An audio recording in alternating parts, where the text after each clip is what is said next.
Narito na naman tayo para sa isang napaka-sweet at nakakakilig na love story nila Kalingap Edu at Ate Viancy. Sulat mo ay aking makilala.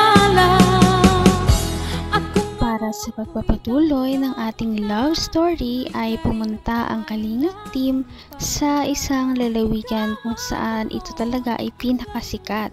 Dahil nga maraming nagmamahal sa Kalingap team ay nag-sponsor talaga ito sa kanila ng pang-outing nila papunta sa pinakakilalang Baguio.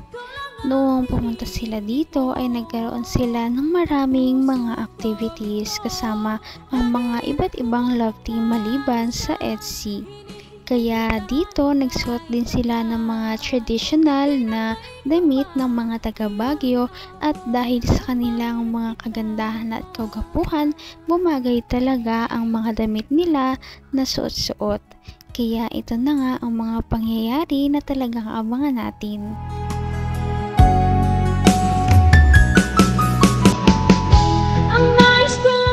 Yan,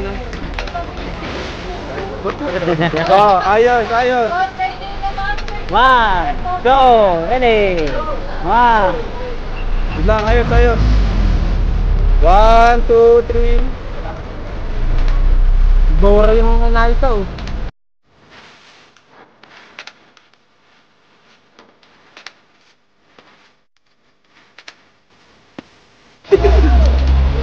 Tara, tayo lahat. Ay, meron tayong ganito! Lipitang ni Kuya Jens! Kuya Jens! Kuya Jens! Kuya Jens! Kuya Jens! Thank you, Kuya Jens! Uy, meron ako! Ay! Grabe! Meron tayo. Lahat! Hey!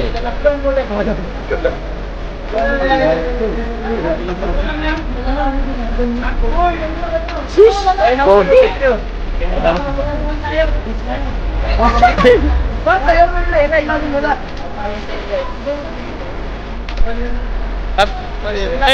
Hey!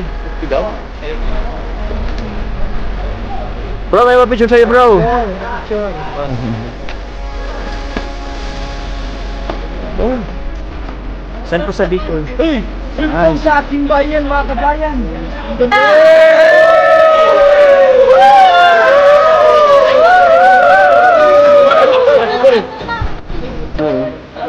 Wait lang. Chaco Wing Badus. Kulay blue, ang ganda ng blue ah. Ganda oh. Alam ko sa'yo.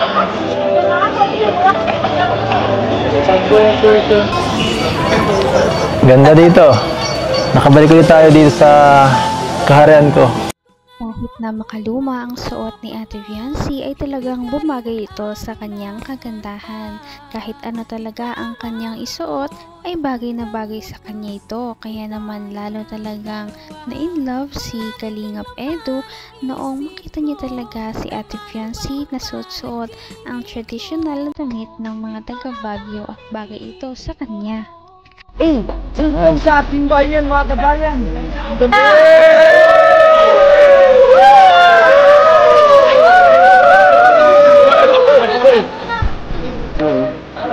Wait lang.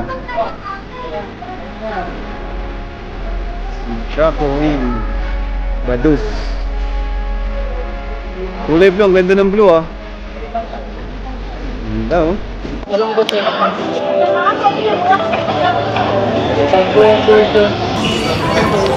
Ganda dito. Nakabalik ulit tayo dito sa kaharian ko. Welcome back. Ikaw po yung naasunaan, makakabalik tayo dito. Same. Dati, iba eh. Iba no? Wala pa tayong ganito.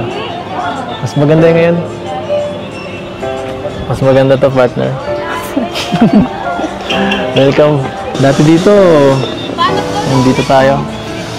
Diyan pa ako nang pinapansin. Wala pang tayo nun, EDSI. Wala pang EDSI. Hindi ko pinapansin. Ha? Yeah. Upo ka. Upo muna tayo, ang pagod. TikTok na lang po tayo. Hindi ako nagtitiktok. Pambabae yun eh. Ito po, hindi po ah. Marami na ako nagtitiktok na. Ha? TikTok at. Napipilitan konti pag hindi ako sanay pag maraming tao eh. Alam mo, pag titinginan tayo dyan, Ano niyo po yan? hindi masyado sumasayaw ah. Ayoko nang Sige po. masyadong ano. Ayoko nang Wait lang. pinagtitinginan ako ng maraming tao. Gusto ko ng isang tao lang. Bagay pala sa'yo maging igurot. Hindi nira. Ganda mo dyan. Ang talagang tingnan ng EDC Love Team. Dito nga ipinipilit pa ni Ate Fiancy si Kalingap Edu na magkaroon sila ng isang TikTok dance. Dahil kung bibisitahin natin ang TikTok ni Ate Fiancy ay makikita natin ang kanyang mga dancing videos dahil mahilig si Ate Fiancy at magaling talaga siyang sumayaw. Kaya niyaya niya si Kalingap Edu. Pambabae yun eh. Ito po, hindi po ah. Marami na ako nagtitiktok na. Ha? TikTok at. Napipilitan konti pag hindi ako sanay pag maraming tao eh. Alam mo, pag titinginan tayo dyan, Ano niyo po yan? hindi masyado sumasayaw ah. Ayoko nang Sige po. masyadong ano. Ayoko nang Wait lang. pinagtitinginan ako ng maraming tao. Gusto ko ng isang tao lang. Bagay pala sa'yo maging igurot. Hindi nira. Ganda mo dyan. Tama na pambobola. TikTok po tayo. Ito. Ano yan? Turo mo kung paano sumayaw. Gusto mo simple lang po ay. Ito na lang. Gusto ko simple para ikaw simple lang. Pare, ikaw sa unahan. Wait lang.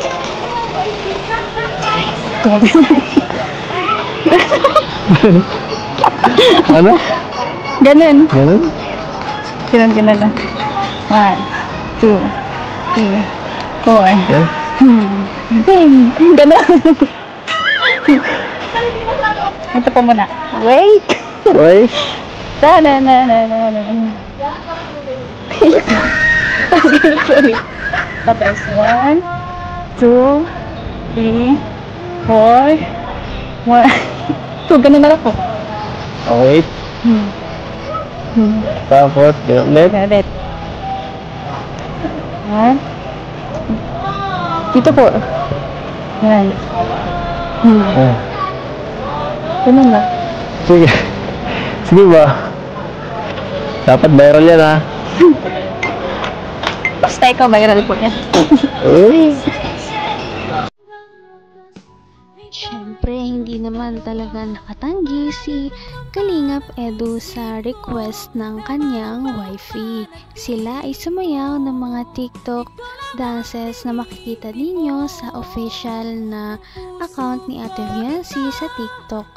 Nag-e-enjoy din naman silang dalawa kahit sabihin ni Kalingap Edu na ayaw niyang sumayaw ay halatang na-enjoy niya ang kanilang pagsayaw. Abot kamay na kita.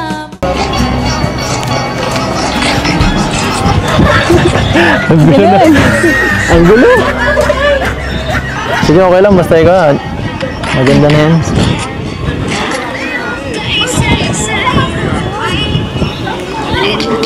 Ano? Ano? Lamig dito, grabe. Ay, sorry po. Yung jacket niyo po kasi andun sa Ha? Yung jacket. Sa van. Iniwan ko. Okay lang. Inunita na po ako. Lalam ka kasi. Ikaw kasi, hindi ka nag-jacket. Kaya... Hindi, manipis eh. Tapos naka-crop top ka pa.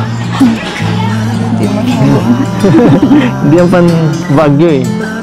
Hindi ka naman native dito, di ka pa sanay. No. Iwan ka na ng mga kasama mo. Ang ganda po dito sa karean niyo.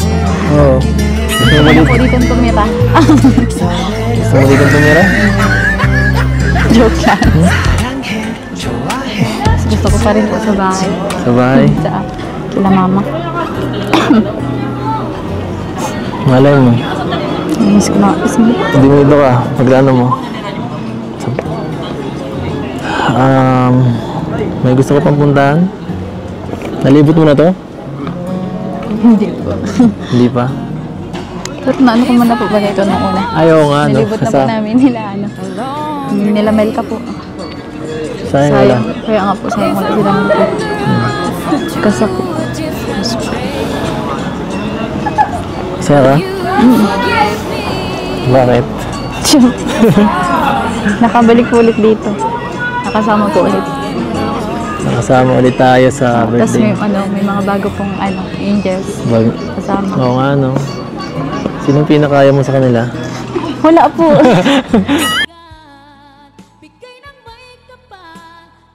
Hindi talaga makakalimutan ng EDSI Love Team ang pagpunta nila sa Baguio dahil sobrang memorable nito at marami pa nga silang mga ginawa na makikita din ninyo sa aming mga susunod na video. Sana ay marami pang mapuntahan ng EDSI Love Team dahil nakakatuwa silang panoorin. Napaka-sweet talaga nila at napakabait ng tambalang ito kaya maraming sumusuporta. Kaya naman, sana ipatuloy natin silang suportahan at mahalin si Viancy, si Kalingap Edu at ang Kalingap Team. Yun lamang at maraming salamat sa panonood. Abangan natin kung magkakatuluyan ba talaga si Kalingap Edu at Viancy. Hanggang sa muli. Bye! Ngayon'y abot